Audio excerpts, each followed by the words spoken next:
Inverted hammer,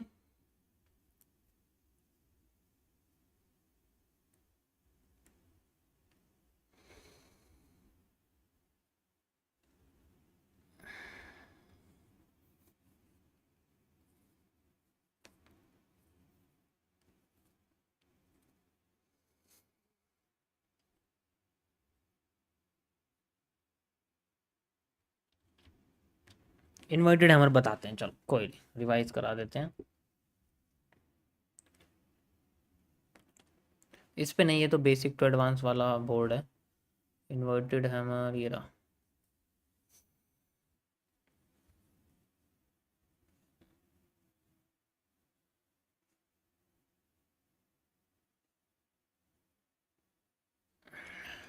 okay,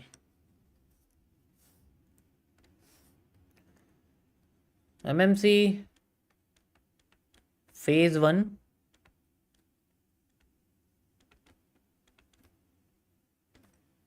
CCPs,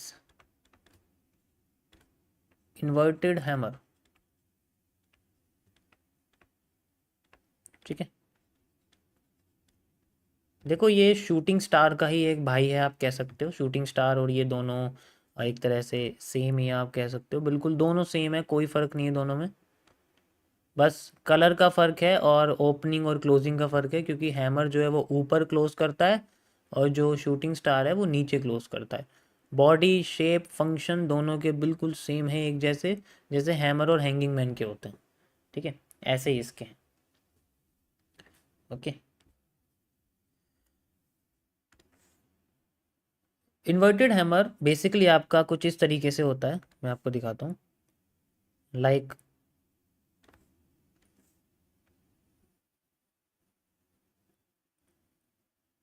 ये वो है जो सबसे सुंदर होता है आपका, ठीक है। उसके बाद आता है एक ऐसा, जिसके नीचे की लाइन होती है। उसके बाद आता है थोड़ा सा ऐसे बड़ा, लाइन लंबी उसके ऊपर होती है, ठीक है। और उसके बाद आता है आपके पास, ये उन कैंडल्स में से है जो दोनों साइड में काम करती है, दल बदलू की तरह। जैसे हैमर होता है ना दल बदलू, ऐसे ये भी होता है, लेकिन इस ये ज़्यादा काम करता है हैमर के मुकाबले। बाकी सारे जो है कैंडल्स के मुकाबले ये ज़्यादा आप कह सकते हो कि काम करता है। अब इसमें क्या है कि इसकी बॉडी सबसे बड़ी है, तो इसका मतलब है कि इसका जो होल्डिंग वॉल्यूम है वो सबसे बड़ा है, तो इसमें ज़्यादा ट्रस्ट रहता है लोगों को। जब हम लोग लेफ़्ट टू राइट जाते हैं तो ये पावरफुल बियरिश में कन्वर्ट हो जाता है, ठीक है, पावरफुल बियरिश में कन्वर्ट हो जाता है। और जब हम राइट टू लेफ्ट जाते हैं, ये वीक नहीं होता, ये पावरफुल बुलिश में कन्वर्ट हो जाता है। इसके साथ एक चीज़ ऐड हो जाती है, ऐसा क्यों होता है कि ये पावरफुल बुलिश हो जाता है जब हम राइट टू लेफ्ट चलते हैं? क्योंकि इसके साथ एक कॉन्सेप्ट ऐड होता है जिसे हम बोलते हैं कैंडल बॉडी कंडेंस्ड, कंडेंसेशन एक तरह से आप कह सकते हैं, ठीक है। तो उसके अंदर जो नया वाला एमएमसी है ना, अल्टीमेट सीरीज वाला, उसमें इसी तरीके से मैंने नए अलग तरीके समझाया, बहुत अलग चेंज करा है उसमें। उसमें मैंने फाइनेंशियल मार्केट का जंगल बदल दिया बिल्कुल, बैंकिंग सिस्टम है, बहुत सारी चीज़ें लगाई हैं उसमें, अलग से ऐड करी, क्योंकि जो 40% बचा है वो उसमें से कुछ इंक्लूड मैंने करा है उसमें। कुछ सीसीपीज अलग से ऐड करी हैं, उनका एक्सप्लेनेशन चेंज करा है, एग्जाम्पल भी डाले हैं, सब चेंज करा है उसमें। तो जैसी वीडियो अपलोड हो जाएंगी आपको दिख जाएंगी। तो अब इसके अंदर क्या है कि ये जैसे कि ये हमारे पास हैमर है, तो हम इसको क्या बोलते हैं, normal hammer, normal inverted hammer, ये नॉर्मल होता है, ठीक है। इसे हम वो बोलते हैं लो विक या लो शेडो इन्वर्टेड हैमर, ठीक है। ये हमारा पार्शियल हैमर होता है, पार्शियल इन्वर्टेड हैमर होता है, इसे हम लोग पार्शियल बोलते हैं, ये मेरे अपने नाम है। और इसे हम लोग लो विक पार्शियल हैमर बोलते हैं, ठीक है, ठीक है। अब इसमें सबसे ज़्यादा खतरनाक ये वाला होता है, क्योंकि ये मार्केट को पिन पॉइंट पे उठा भी देता है, पिन पॉइंट पे गिरा भी देता है। ये पिन पॉइंट रिवर्सल के लिए यूज होता है, मतलब जिसे आप पिनिंग बोल सकते हो। What is pinning? पिनिंग का मतलब होता है कि सीधे आने से ही रिवर्स कर देना, बिना नेक्स्ट कैंडल की विक आए भी, मतलब कभी कभी ऐसा होता है कि जैसे कैंडल बनी है ना, ये कैंडल बनते ही नेक्स्ट कैंडल की वीक आने का टाइम भी होता है, तो उससे पहले ही मार्केट बहुत तेजी से ऊपर उठ जाती है, तो इसे हम लोग बोलते हैं पिनिंग। और फिर मार्केट ऐसे रिवर्स कर जाती है, जैसे ऊपर से नीचे आ रही होती है, ऊपर से और नीचे आ रही होती है, तो यहां तो मान लो रेड कैंडल्स होती हैं, तो रेड कैंडल आते ही यहां पर एकदम से इन्वर्टेड हैमर बन जाता है, और ये इंडिकेट करता है कि ऊपर से बेरिश प्रेशर है तुम्हारे पास, उसके बावजूद भी मार्केट रिवर्स कर जाती है। किस कंडीशन की वजह से? सीबीसी। और ऐसी कंडीशन को हम लोग बोलते हैं। ऐसा क्यों होता है? इसका रीजन है कि यहां पर मार्केट हल्के से प्रेशर को बचा के रखती है। मैं आपको समझाता हूं, ध्यान से समझना, ये पॉइंट ध्यान से समझना। जैसे मान के चलो यहां पर रेड कैंडल्स आ रही थी, ठीक है, यहां पर रेड कैंडल्स आ रही थी, ध्यान से समझना, ये पॉइंट मजा आ जाएगा सुन के। फिर से एक और रेड कैंडल आती है, आ गई। इसके बाद एक रेड कैंडल फिर से बनती है, ठीक है, एक रेड कैंडल फिर से बनती है, लेकिन बनने की बजाय ये क्या करती है, ऊपर रिवर्स कर जाती है मान लो। तो एक तरीका है जिसमें ये रिवर्स करके बनती है। मैं चलो पहले ये वाला आपको बताता हूँ, ये वाली कैंडल कैसे बनती है, फिर आपको समझ में आ जाएगा। तो क्या करती है मार्केट, जैसे ओपन हुई, ठीक है, ओपन होते ही पहले ऊपर भाग जाती है, ऐसे करके ऊपर भाग जाती है, और ऊपर भागने के बाद ही ये कैंडल क्या करती है, ऊपर से इसके पास प्रेशर पड़ता है बियरिश, बियरिश प्रेशर पड़ते ऊपर की बॉडी विक में कन्वर्ट हो जाती है, और इसकी बॉडी आधी से भी कम छूटती है। ऐसे में फिर भी ये अपना ग्रीन वॉल्यूम यानी कि बाइंग वॉल्यूम सस्टेन करके रखती है, इतना प्रेशर बचता है इसके पास।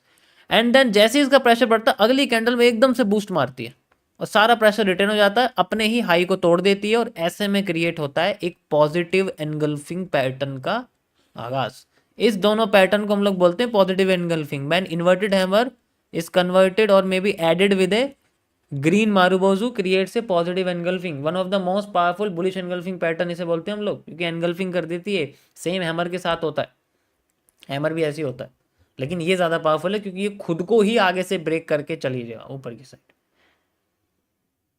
ठीक है। अब इसका ऐसा नहीं है कि हर जगह देखेंगे तो काम कर जाएगा, लोकेशन मैटर, ठीक है, location matter, location matter why, क्योंकि किसी रिवर्सल रिटेस्टिंग एरिया पे, ठीक है, रिवर्सल रिटेस्टिंग एरिया पे, किसी सपोर्ट एरिया पे, मिटिगेशन ब्लॉक, ऑर्डर ब्लॉक या breaker block, F V G, I F C, किसी भी ऐसे एरियाज पे अगर बनती है तब इसको देखते हैं। ऐसा नहीं है अपने मन चाहे कहीं भी उठा के देख लिया बन गई, ठीक है। तो ये हैमर के साथ होता है, इन्वर्टेड हैमर के साथ होता है, बेसिकली इस तरीके से जो आपकी कैंडल काम करती है। तो ये की लेवल्स पे ज़्यादातर आपको देखने को मिलेगी।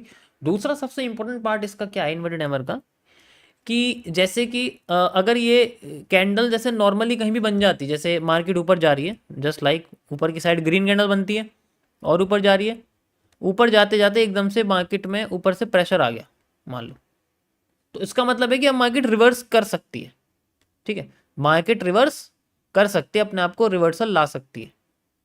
अगर ये की लेवल नहीं है, अगर ये की लेवल नहीं है तो ये क्या करेगी,